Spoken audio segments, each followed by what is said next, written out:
Did you miss your deadline to renew your Medicaid coverage? You can still send your completed annual review form to Healthy Connections Medicaid. You may be assigned to another health plan, but you can ask to come back to First Choice within 60 days of renewed Medicaid eligibility. It's your family. It's your choice. First Choice is the right choice. Renew and choose us. Visit selecthealthofsc.com/renew to learn more.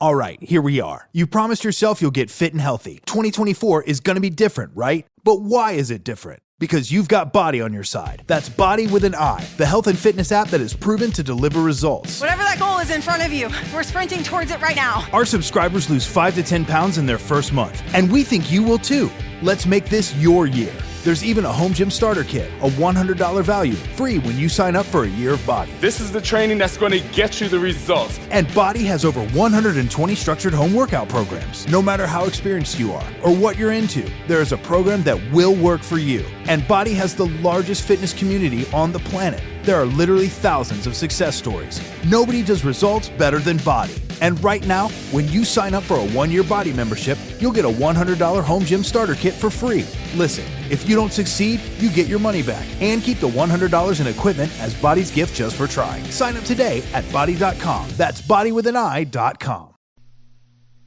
Petri Wine brings you Basil Rathbone and Nigel Bruce in the new Adventures of Sherlock Holmes.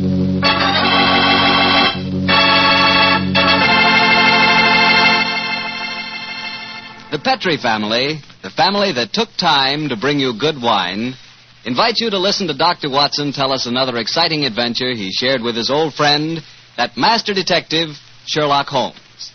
And I'd like to ask you a short, simple question. Have you ever tried a glass of sherry before dinner? If you haven't, you'll never know what you're missing till you do. And make that sherry Petri California sherry. Because Petri sherry is the best beginning a good meal ever had. Just hold a glass of Petri sherry to the light. Look at its wonderful, clear amber color. Now just get a whiff of that aroma. Bouquet, the experts call it. I'm telling you, you can just smell those big, luscious grapes. Now, best of all, taste your Petri sherry. Sip it. Sip it slowly so you don't miss one single drop of this truly delicious wine. Yes, without a doubt, Petri sherry is good wine. Oh, and incidentally, Petri makes 2 kinds of sherry. Regular sherry and Petri pale dry. Both are fine. And if you're not sure which you might like best, do what I do. Don't buy one, buy 2. Try them both.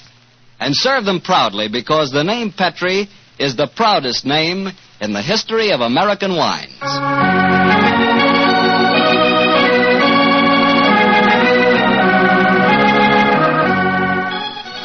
And now I'm sure our good friend and host, Dr. Watson, is waiting, so let's go in and join him. Good evening, Doctor. Good evening, Mr. Bartell. Here, quiet with it. Down, Monty. Down there. Dogs seem very chipper tonight. Tonight, yes, but they've been in disgrace most of the day, Mr. Bartell. Oh? What have they been up to? After the seals again, Doctor? Oh, my boy, this time it was chickens. They got into my neighbor's coop and had a delightful time.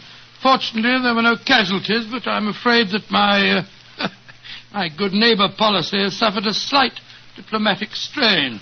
But you've come here to listen to Sherlock Holmes' adventures, not those of my dog, so draw up your usual chair and make yourself comfortable, and I'll get on with tonight's story. Last week, Doctor, you told us it was a case in which Sherlock Holmes found the solution without ever meeting any of the suspects. That's quite correct, Mr. Bartell. As remarkable as an exhibition of long-distance detection as I ever recall. But judge the story for yourself, my boy. It was in the autumn of 1903, and Sherlock Holmes was about to retire to his bee farm on the Sussex Downs.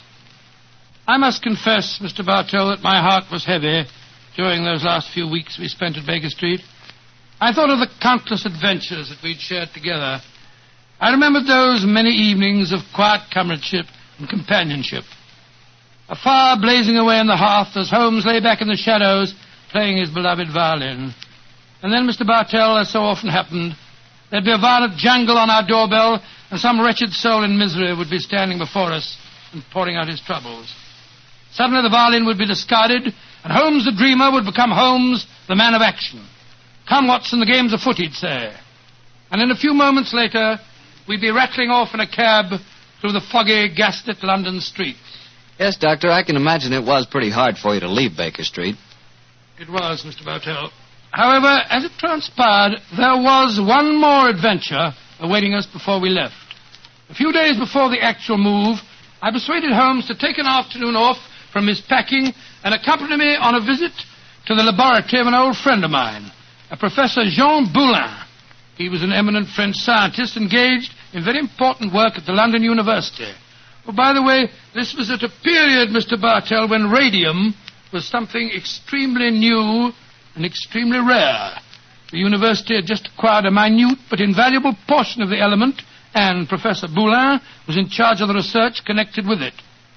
I can remember the picture so well as Holmes stood in the laboratory talking with keen interest to the distinguished scientist.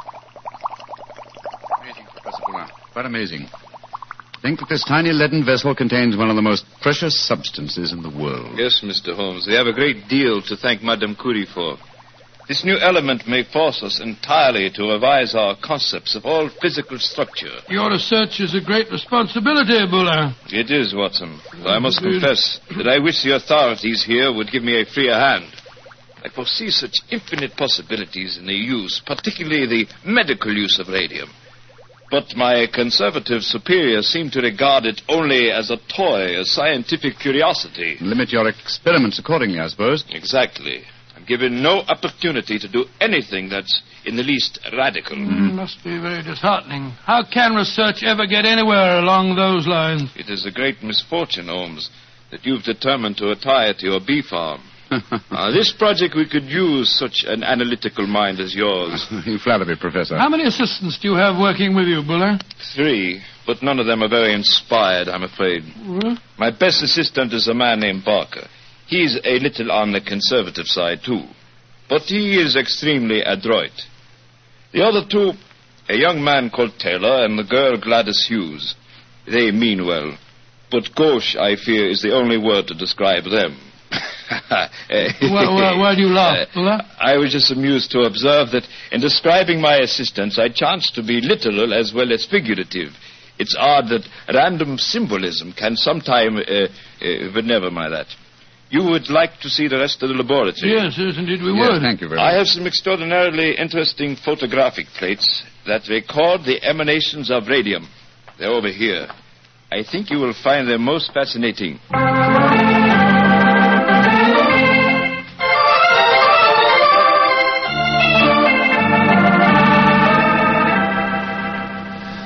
Baker Street, particularly when our rooms are full of packing cases, seems rather drab after the scientific stimulations of Professor Boulin's laboratory, doesn't it, old chap? Yes, it seemed drab even if we hadn't been to see him. I feel frightfully depressed, Holmes. I just don't know what I'm going to do without you. Oh, you're still a young man, Watson, and a susceptible one. You'll marry again. No, I won't. Yes, you will, old chap. And you'll end up by being glad that your old roommate, your difficult, rather unsociable old roommate, is living in retirement on the Sussex Downs. Rubbish. I shan't feel anything of the kind. In any case, I don't think you'll be able to stay in retirement for long.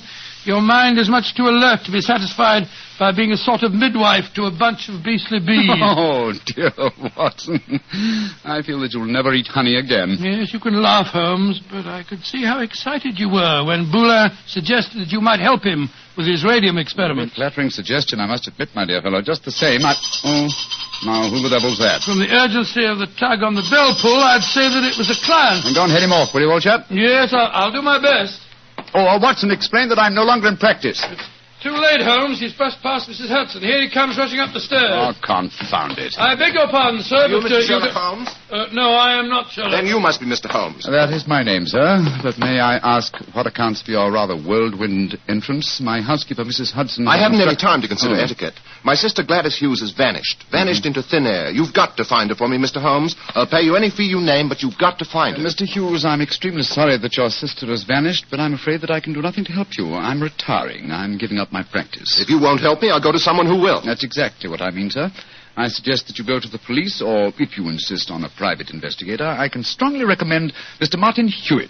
Yes. His address is 39 Pont Street, Knightsbridge. Good day to you. Good day, Mr. Hughes. 36 Pont Street, Knightsbridge. Mr. Martin. as I cannot stand his concern, but his manners leave a great deal to be desired. Holmes. Gladys Hughes, his missing sister. That was the name of one of Professor Boulin's assistants, wasn't it? True, old fellow, but it's probably only a coincidence. What? Both Christian and surnames are extremely common ones.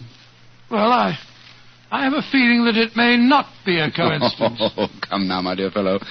Don't you try and embroil me in a fresh adventure. I've retired and I'm leaving for Sussex in a few days. And if any more clients come wrenching at my doorbell, I shall ignore them.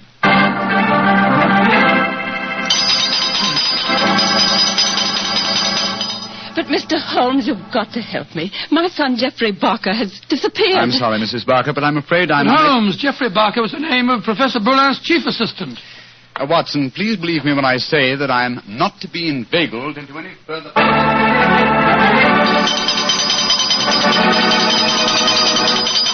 Mrs. Taylor, I'm sorry, but I can't help you. Oh, but Mr. Holmes, it's my husband. He's disappeared. We've only been married 3 months, and now... Oh, it's terrible. I've been so worried ever since he started to work on that strange new radium with Professor Jean Ballon. Holmes, you can't pretend it's coincidence any longer. Gladys Hughes, Geoffrey Barker, and now Taylor. The 3 assistants of Professor Boulin. I know it, Watson. Mrs. Taylor, the moving van will be here tomorrow to take my things to Sussex. I shall follow them immediately. I have retired, madam. Do you understand that? Retired.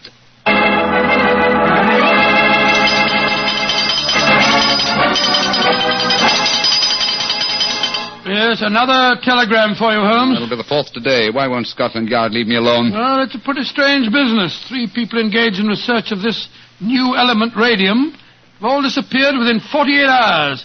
Scotland Yard needs your help. Let them earn their salaries, my dear Watson. I've helped them for the last time. Well, let's see how they've couched their latest effusion. Oh, this isn't from Scotland Yard. It's from my brother, Mycroft. Mycroft? What's he going to say? Listen to this.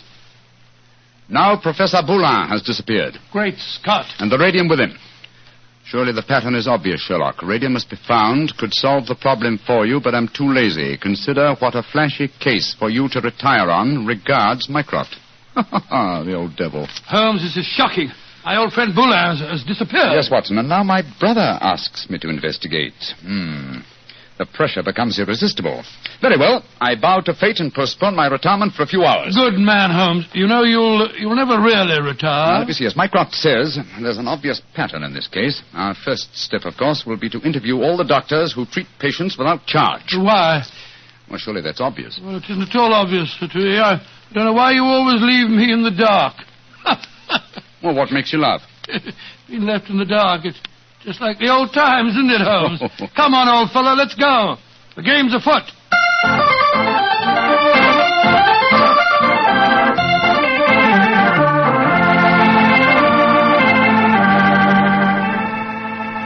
Dr. MacDonald, this is Mr. Sherlock Holmes. Mr. Sherlock Holmes. I'm very glad to meet you. And are you, Dr. MacDonald? I swear that I've never been in as many doctors' offices as I have today. But Mr. Holmes is in search of some information. Perhaps, Doctor, you can help him. I'll do my best. What do you want to know, Mr. Holmes? Whether you have any charity patients with skin eruptions or growths of any kind. I mean, patients that have not kept their appointments recently, perhaps. Now, let me see. Why, yes, I do. Old Mrs. Pendle. She has a very bad case of lupus. She was due for a treatment here yesterday, and I've seen nothing of her. Splendid. Can you give me her address? Why, certainly. It's in my book here. Well, I hope this isn't a false trail, Holmes. You can only explore it and see, dear chap. Here we are. Mrs. Pendle, 36 Elm Gardens, Clapham. Mrs. Pendle, 36 Elm Gardens, Clapham. Thank you, Doctor. I'm greatly obliged to you.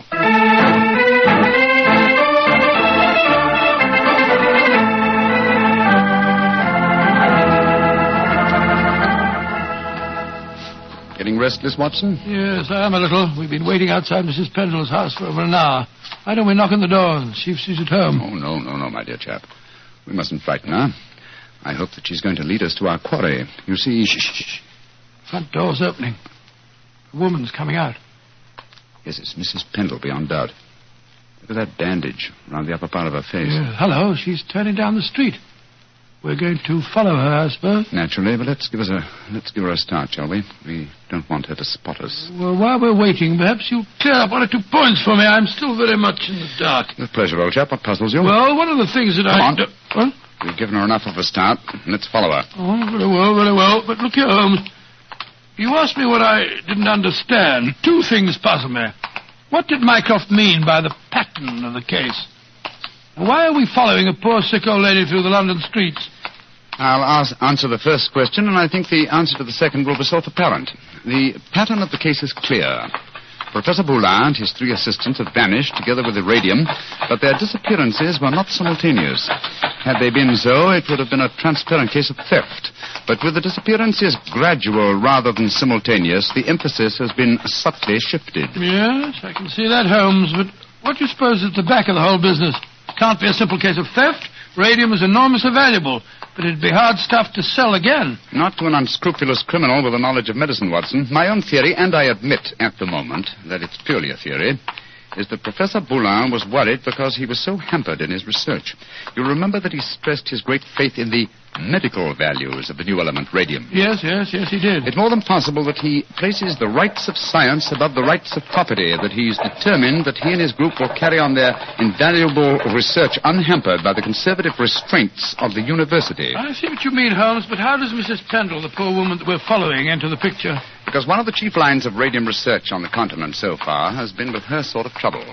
Professor Boulin's obvious move, if my theory is correct, would be to contact poverty-stricken patients, promise them relief, induce them to abandon their regular treatments, and submit to him. By Jove, yes, Holmes, that seems perfectly logical, and yet I can't believe that Boulin would... Mrs. Pendleton has reached her destination.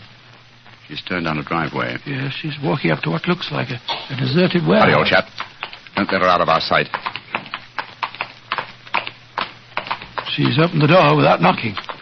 She's gone in. We'll wait here for a moment or 2, then we'll follow her. I have a feeling that your old friend, Professor Boulin, is not far away, Watson. Yes, you're probably right.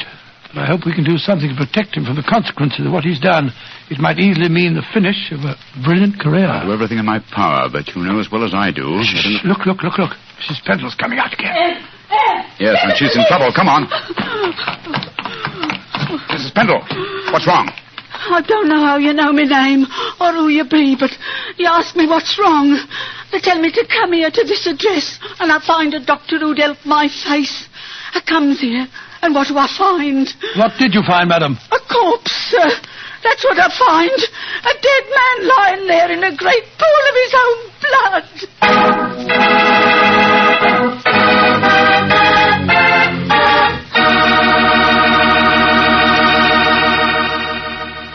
You'll hear the rest of Dr. Watson's story in just a second. So I'm just going to remind you that there's one wine which everyone likes and which is good on any occasion. Petri California Sherry. If you want a swell wine to serve before dinner, the perfect answer is Petri Sherry. If you want a wine that's delicious after dinner, or later in the evening when you're just talking things over with your friends, again you want Petri Sherry. And if you want a wonderful wine to serve at cocktail time, naturally you want Petri Sherry. Sherry is a wine that's good at any time. And Petri, well, Petri is the wine that's good all the time. Well, Dr. Watson, so following the tracks of old Mrs. Pendle led you to a corpse, huh? Yes, Mr. Bartell. Of course, Sherlock Holmes and I went at once into the broken-down warehouse to examine the scene of the tragedy. Slumped over a desk in a darkened, shabby room, a flickering candle giving a macabre lighting to the scene, was the body of a man. I think I knew its identity even before Holmes turned to me and said... It's Professor Boulin. All right, Watson. Poor devil. Murdered, of course. Yes, but examine him for yourself, will you? Yes. Yes, there's no doubt about it. This wound couldn't have been self-inflicted. The right auricle of the heart has been pierced. How long ago would you estimate death took place? Not more than a couple of hours ago, I should say. Not hard to reconstruct the killing. The murderer came up from behind Boulin as he sat here, crooked an arm around his throat. Yes. See the finger marks on the right-hand side of the neck? Here? then stabbed him in the chest. And then withdrew the weapon and disappeared. Leaving no traces, confound it. The dusty room is an ideal place for recording footprints, but there are half a dozen different prints here, including Mrs. Pendle's. Hello. Here's the print of a smaller woman's shoe. Well, it must be that of Gladys Hughes, his assistant. Undoubtedly, but that really proves nothing except that she was here with him. In fact, that we were convinced of anyway. Question is... Come on. Let's go outside and talk to Mrs. Pendle again. Poor old Boulin. What a shocking way to die. And what a great loss to science. I suppose the murderer must have stolen the radium. We found no trace of it in there. Undoubtedly, the possession of the radium was the motive for the murder. Mrs. Pendle. The poor man is dead, ain't he, sir? I'm afraid so, madam. I knew it. I never should have come here. I never should have left Dr. MacDonald. Mrs. Pendle, let me ask you a question. I can't be answering no questions, sir. I don't know nothing about how the poor soul got himself murdered. What would a poor woman like me know about such things? No, my good woman. My friend isn't suggesting at all that you know anything about the murder. Then what do you want to know, sir? Who told you to come to this address today, Mrs. Pendle? A young lady. Nice young lady she was, too. She met me coming out of Dr. MacDonald's yesterday and told me that if I come here today, I'd find a doctor who could cure me. Yeah, that was obviously Miss Hughes. Holmes, I believe that your theory was right. Come on, Mrs. Pendle. We'll escort you to the nearest police station where you can report the murder. Yes, sir. And then, Watson, we must keep on the track of the radium. That, perhaps, is more important than any life. Well, how are we going to do that? We haven't a clue to go on. Remember that Professor Boulin's 3 assistants are still missing. We must go to the homes of each of them and see what can be found out. Mr. Hughes, you must realize by now that your sister's disappearance is part of something vastly more significant than you think. I must ask you in the My first... sister didn't disappear, Mr. What do you mean, sir? You came to us and said that you had. Oh, it was all a mistake, gentlemen. She came back today. She'd just been down to the seaside for a short rest, and she'd forgotten to let me know. I'm sorry to have bothered you. May I see your sister at once, please? I'm sorry, Mr. Holmes, but she's out just now. I don't know where she's gone or what time she'll be back. Mrs. Barker, I've come to you about your son's disappearance. I'm afraid that... but my son didn't disappear, Mr. Holmes. It was all a misunderstanding. He came home today. Then may we speak to him, please, Mrs. Barker? Oh, I'm afraid that's impossible. You see, he just... Mrs. Taylor, I want to talk to you about your husband's disappearance. Oh, that. He came home this afternoon, Mr. Holmes. At first I was so suspicious, but when he explained, well, I'm sure you know how it is in the first few months of marriage, those little tips.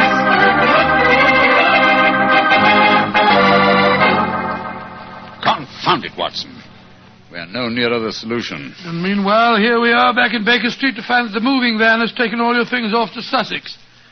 Perhaps you should give up the case, Holmes, and follow them. Close my career on a note of failure? No, my dear fellow. I shall not leave London until this problem is solved. Oh, that case, I'll sit down. Looks to me as if it may prove a lengthy wait. I've rarely felt more frustrated, Watson. All 3 vanished technicians home safely with plausible stories, or at least plausible alibis. And poor Boulin murdered, the radium stolen. Well, I must say it makes no sense to me. Why, it must make sense. The pattern was well enough to find in the beginning. It's just a question of finding the right key. In a way, it's clear enough what's happened. One of the 3 assistants, placing the financial value of radium above its value to science, murdered Boulin to obtain the prize. The other 2, fearing that their complicity in the original plot would involve them as accomplices in murder, ran home and established an alibi. And the murderer did the same thing, for it's obvious one of the 3 must be the killer and the thief. Yes, the question is, which one of the 3 is the culprit? If only poor Boulin were alive, he could help us. My dear chap, if Boulin were alive, there would be no murderer. Oh, of course it wouldn't. Now, let's see. Boulin gave us a few bare facts about his 3 assistants. I wonder... But, of course, Watson! I have the answer. The case is solved. What do you mean, Holmes? How can it be solved? You haven't done enough investigation. If it comes to that, you haven't even seen any of your 3 suspects. That isn't necessary. Oh, you know who did it? Yes, Watson, and so should you. But we know nothing to set them apart from each other, except that one of them's a girl. We know more than that, my dear fellow. Think hard. Well, Boulin told us that Geoffrey Barker was an excellent technician, while the other two were somewhat clumsy. We know even more than that. Well, I'm just if I know what, Holmes. I shan't even need to stay in London and follow the case through to its logical conclusion. A telegraph to Mycroft and another to Scotland Yard to take care of it, yes. And I can be in Sussex before the moving van, after all. Oh, you mean you're going now before the case is solved? But it is solved, my dear fellow. All that remains to be done is some purely routine work. What's the time? Look, it's just 3 o'clock. Splendid. If we hurry, we can catch the 3:45 express from Waterloo. We? Yes, I was counting on you spending a few days down there with me, old chap. I hope you can spare the time. I should hate to make so drastic a change without my good old friend Watson at my side. Oh, of course, I'll be delighted, but what, my dear boy? The case of the disappearing scientists. Wait until we get to Sussex, shall we? As soon as I get an answer to my telegrams, I'll explain the whole thing to you. And now let's hurry, shall we? Our train leaves in 40 minutes.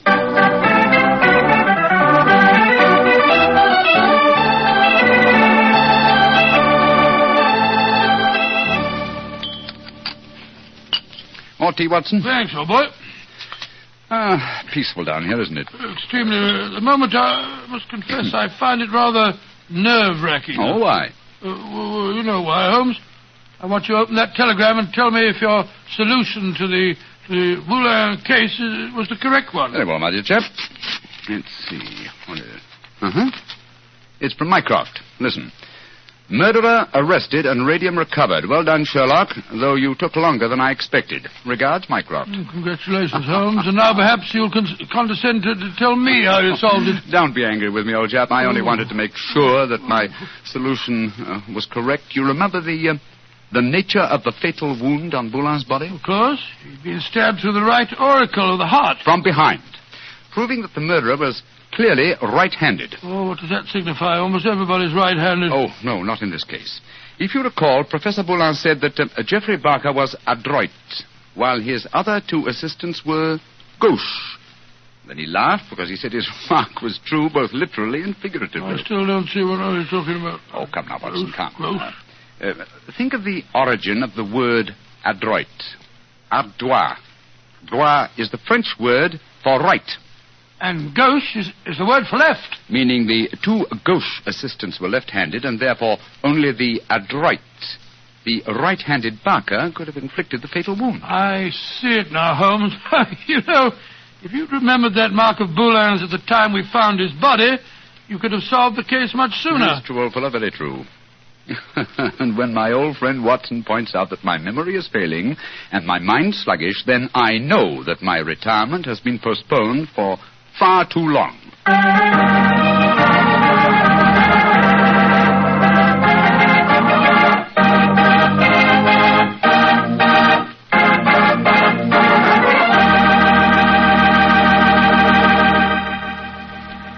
Well, so Holmes really went through with his idea of becoming a bee farmer. Yes, of course. It became one of his favorite hobbies. Do you know anything about the raising of bees? Oh, nothing at all. The only connection I've ever had with bees was very remote. Once I had the hives. Once you had the... Oh, no, Mr. Barker. Oh, yes, Dr. Watson. But seriously, I do know one thing about bees. Even when you know all about them, you're apt to get stung. That's true enough. So I'll make my hobby Petri wine. You know, you can't miss when you buy Petri wine, because Petri wine is always good wine. The Petri family has been making fine wine for generations. In fact, they started way back in the 1800s. And they've handed on down from father to son, the knowledge and experience absolutely essential to the making of truly fine wine. And since the making of Petri wine is a family affair, you can be sure that the name Petri means something on a bottle of wine. Those letters Petri are more than a trademark. They're the personal assurance of the Petri family that every drop of Petri wine is good wine. So when you buy wine of any type, you can put your faith in the Petri label, because Petri took time to bring you good wine. Well, Dr. Watson, what new Sherlock Holmes story are you going to tell us next week? Well, now, let me see. Next week, Mr. Bartell, I'm going to tell you about one of the weirdest adventures that Holmes and I ever had. It concerns a haunted chapel in the wilds of Cornwall, strange organ music that played at midnight, and the headless ghost of a murdered monk.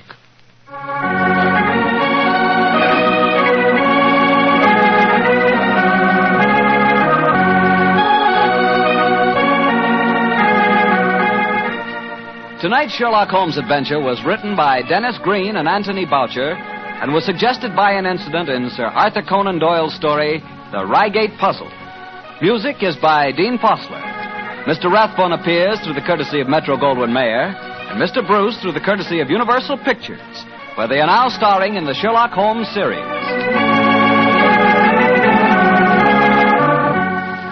The Petri Wine Company of San Francisco, California, invites you to tune in again next week, same time, same station. Sherlock Holmes comes to you from our Hollywood studios.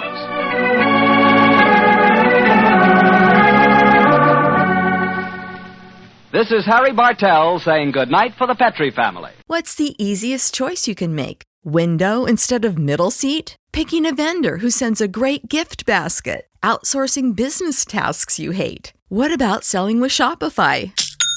Whether you're selling a little or a lot, Shopify helps you do your thing, however you cha-ching. Shopify is the global commerce platform that helps you sell at every stage of your business. From the launch your online shop stage to the first real-life store stage, all the way to the did we just hit 1 million orders stage. Shopify's there to help you grow. Whether you're selling scented soap or offering outdoor outfits, Shopify helps you sell. Wherever and whatever you're selling, Shopify's got you covered. Sign up for a $1 per month trial period at shopify.com/try. Go to shopify.com/try now to grow your business, no matter what stage you're in. Shopify.com/try. Lucky Land Casino, asking people, what's the weirdest place you've gotten lucky? Lucky? In line at the deli, I guess? Aha, in my dentist's office. More than once, actually. Do I have to say? Yes, you do. In the car before my kids' PTA meeting. Really? Yes. Excuse me, what's the weirdest place you've gotten lucky? I never win and tell. Well, there you have it. You can get lucky anywhere, playing at LuckyLandSlots.com. Play for free right now. Are you feeling lucky? No purchase necessary. Void where prohibited by law. 18+. Terms and conditions apply. See website for details.